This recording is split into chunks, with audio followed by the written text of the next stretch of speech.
Her fight for a seat in Florida's Congress helped change citizenship rules for U.S. women.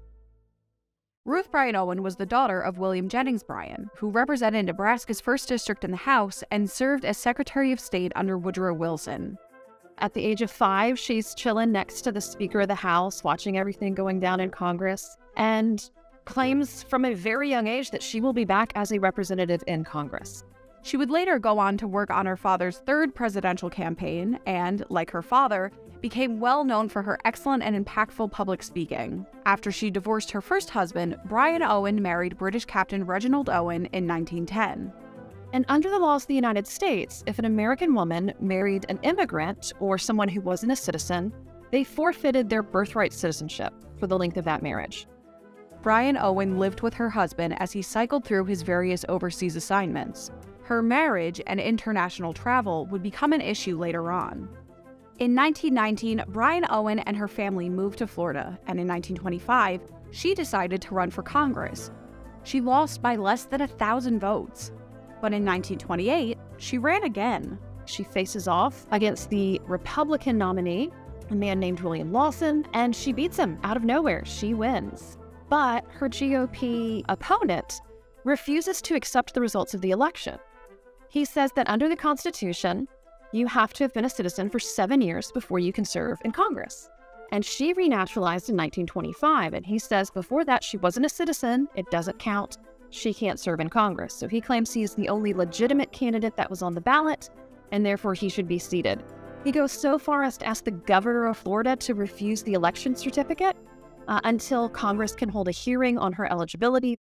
In 1907, the Denaturalization Act, Congress makes women derivative citizens. So a woman's citizenship is not based on where she is born. It's not based on if she's filed naturalization papers. It is entirely based on her husband. So a citizen woman who marries an immigrant forfeits her citizenship for the length of that marriage at minimum. And she might not be able to ever go back to being a citizen. After the 19th Amendment passed in 1920 and guaranteed married white women the right to vote, the issue of whether or not women were citizens was still being debated.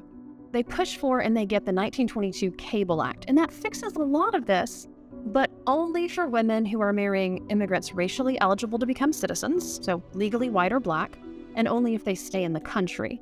And it doesn't do a whole lot to renaturalize women who've already been denaturalized. They have to move back to the U.S., they have to go through the full process that anyone else would have to do if they were becoming a citizen.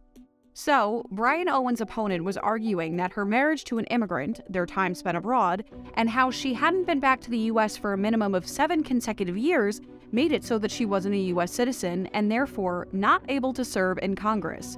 But Bryan Owen wasn't about to give up.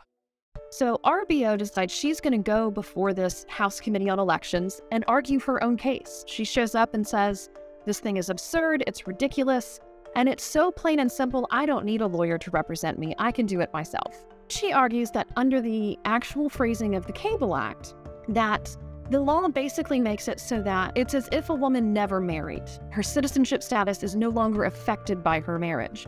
It effectively undoes that period of denaturalization. She's arguing herself that it doesn't matter who I'm married to. I'm an American woman.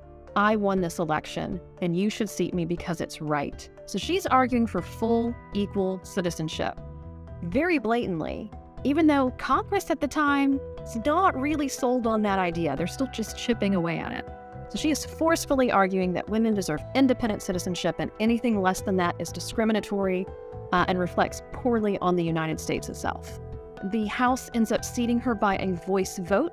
Bryan Owen became the first woman elected to Congress from Florida and would go on to become the first woman ambassador for the United States, as well as the first woman to sit on the Foreign Affairs Committee. Suffragists were looking for cases like hers so that they could keep pushing and show that this is still a problem, that American-born women, who the public is sympathetic to in the early 1920s, are still having a lot of issues because of the lack of independent citizenship, and Congress really does need to fix this.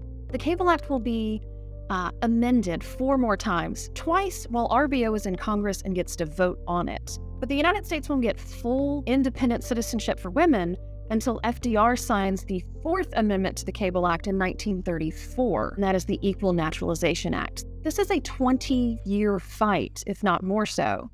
to get women's independent citizenship. People need to learn the perseverance that went into being a suffragist, to being part of the women's rights movement in the early 20th century, and take heart in that today. There's no such thing as a permanent loss. We can always win the next election. We can always get that next law passed. We can always get that next woman or supporter of women's rights into Congress.